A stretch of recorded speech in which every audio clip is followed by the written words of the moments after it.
Overpricing, scamming, tricking are unfortunately common scenarios in the tourist hubs across the world, and Cancun is no exception. The Localwalk team wants you to know what you're up against, so after extensive research and multiple chats with locals, Localwalk has been able to list out the main tourist traps in the area.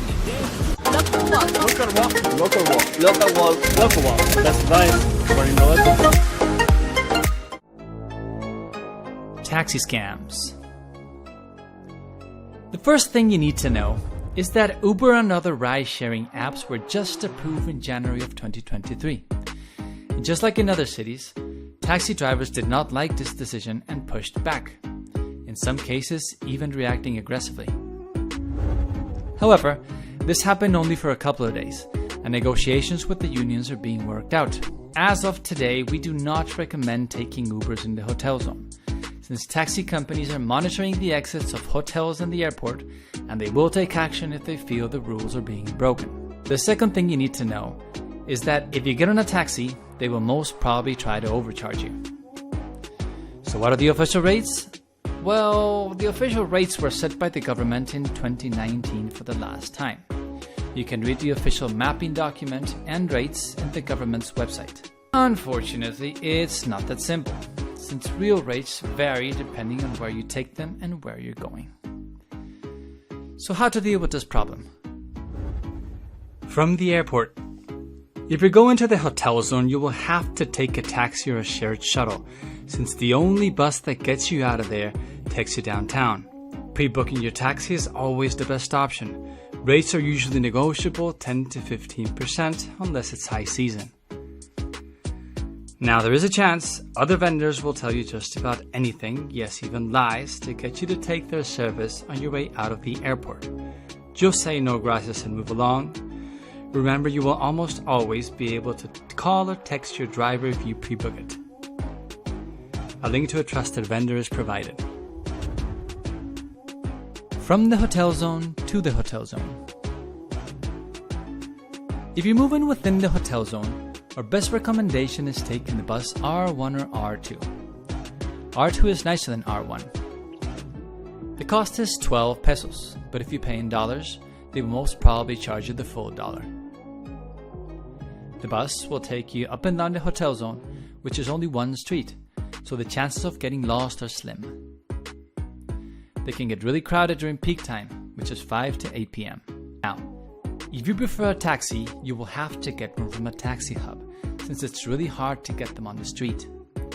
Once you find one, ask for the established rate board.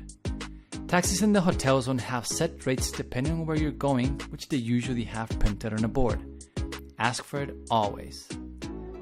It's important to note that even with a set price, rates are usually negotiable 10 to 20%. From downtown to anywhere. Downtown, you'll be able to find an Uber or Didi, a Chinese ride-sharing app which has a strong presence in Mexico. Taxis are cheaper downtown though, and you have 3 options to take them. 1. Taking them on the street. 2. Taking them on a taxi hub, or how they call it in Spanish, a sitio. Street taxis are cheaper but scarce at peak working hours, which are 7 through 9 a.m. and 5 through 8 p.m. Prices on these 2 options are negotiable 10 to 20% almost always. The third option is radio taxi, which is a WhatsApp service where you can text for a taxi at any time of the day as long as you're downtown. You can ask for prices up front by text, and you can pay with a credit card. Getting a person that speaks English might be a problem though. WhatsApp number and website in the description. Yes, the police. The first thing you need to know is there are 4 main types of police you will see in the streets of the Mexican Caribbean. 1. Policía de Quintana Roo, your average local police. 2. Guardia Nacional, which is a branch of the army that supports the local government in keeping citizens safe. 3. La Marina, the Marines, originally in charge of keeping the coast safe, but now also tasked to fight organized drug-related crime. 4. Tránsitos, the traffic and transit police.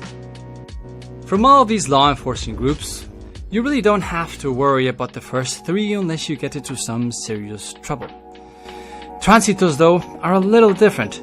This is the branch of the police that monitors the street for traffic violations. It is common for locals and tourists to be scammed by tránsitos. The most common scenarios are when a tourist rents a car and gets stopped for any silly reason and is asked for money as a bribe to help them avoid apparent terrible consequences. The locals call it mordida, the bribe, and sadly, it's quite an accepted concept in the country. An average mordida deal is usually $30 to $50. They will probably ask for more, but they will almost always close the deal for less than $50. How to avoid the extortion? The official transit rules are published in the state government's website, which you can access using the link in the description. However, it's in Spanish and it's over 50 pages long, which can make it hard for some people to understand. But don't worry, the truth is that rules here in Mexico are quite similar to any other places. The speed limit is 60 to 70 kilometers per hour in the city depending on where you are, 100 kilometers per hour in highways, and 20 kilometers per hour in ramps, school zones, and other sensitive areas. Although not a rule in the book, I have also heard complaints of people being stopped because they are going too slow, so we suggest also going over 40 kilometers per hour when applicable. Now, from the entire rulebook, there is one very important paragraph that you need to have very present when driving in the area. In page 47, you'll find the chapter 17, in which Article 241 explains that if you're a tourist, you're allowed to 2 minor infractions a year without penalty. Therefore, tránsitos should let you go with just a warning. Finally, please remember in Mexico the law is more flexible than in other countries, so always try to be nice to the police. And if an argument is unavoidable, remember to video record the whole thing. Fake tours. Anyone and everyone sells tours in Cancun. A quick walk through Plaza Forum will overflow you with offers of all sorts of activities by salesmen that will tell you just about anything to close the sale. However, needless to say, not everything they promise is true. Actually, the internet is full of complaints of fraudulent companies that took the money from tourists and did not deliver.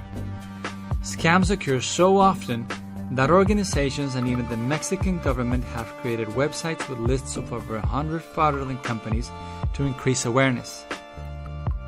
The state government often publishes in their social media the phone numbers of fake companies.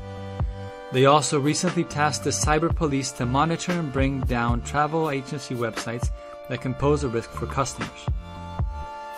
Try to buy your tickets through your trusted travel sites and make sure the website company, not the actual tour guide, will back up your payment in case something bad happens. We added a few trusted vendors in the description. The most common scams are 1. Fake tours and hotel sales online. 2.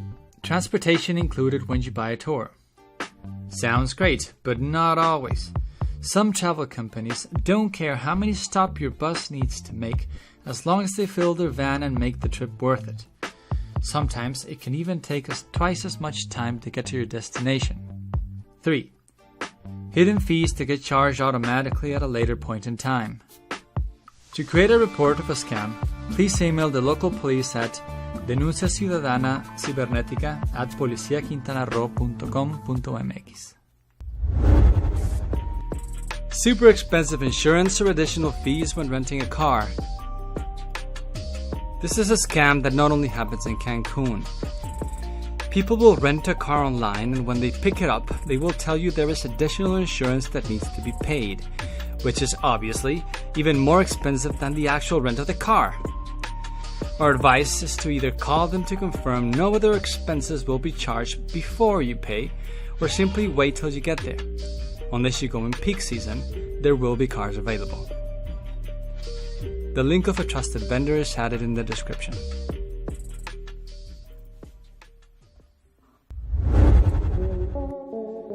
Timeshare. If you like to travel, you've probably heard of timeshare, local customer memberships, or whatever creative name the hotel sales team assigns to making you prepay for your vacation. This does not only happen in Cancun, but in any other major tourist hub in the world. Is it a scam? Sometimes. Some are good offers, but some are just good old-fashioned, well-trained scams by incredibly smart salesmen. You need to understand, these people are trained to make any deal look good, even if that means stretching the truth a bit.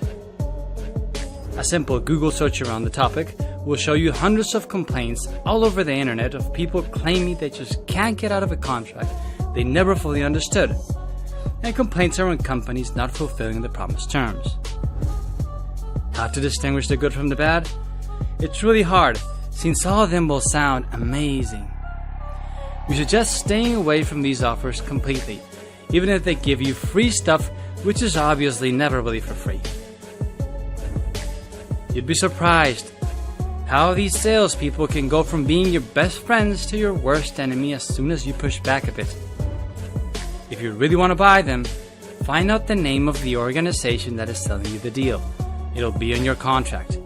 Google search complaints about such company, thoroughly review them, and then make a decision. Scams when renting yachts. Renting a yacht or a boat is a great way to visit the area. However, since payments are pretty large and clients are usually not very familiar with yachting, it's easy for salesmen to take advantage of their knowledge and not give you the best deal.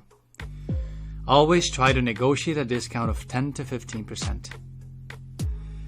There is a scam, well known by locals, in which a salesman offers you a specific boat of a certain quality, and when you get there, they end up giving you some other cheaper boat with the excuse that the original one broke down.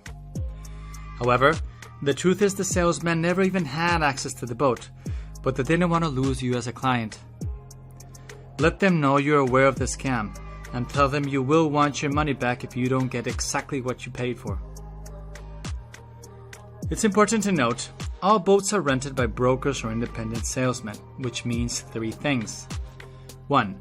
If you complain about them in social media, it really hurts their business, so you can use that as a weapon if you're having a bad experience. You can always mention you're very active in social media and would hate to leave them a bad review. 2. It'll be really hard for you to get your entire money back if something goes wrong. Brokers need to pay the owner of the boat in advance to book it, and the former will rarely accept losing some of their own money because of you. 3. There isn't a very large number of yachts for rent in Cancun, which means that everyone is renting the same boats, so it should be easy to negotiate if you go to more than one company. We have selected a couple of trusted vendors and added their website on the description. ATM trap. There are 2 types of ATMs in Cancun. 1, the bank-owned. 2, the ATM that will have very high fees. Always use bank-owned ATMs. If you're one of those persons that really likes to prepare for your trip, find out which Mexican bank has some type of treaty with yours. Usually US banks have Mexican affiliates which will charge you no fees when withdrawing money. A Google search of banks in Mexico with American affiliates will most probably tell you in seconds which is your best option in Mexico. That said, 90% of the businesses accept credit cards, so don't worry too much if you're not carrying cash.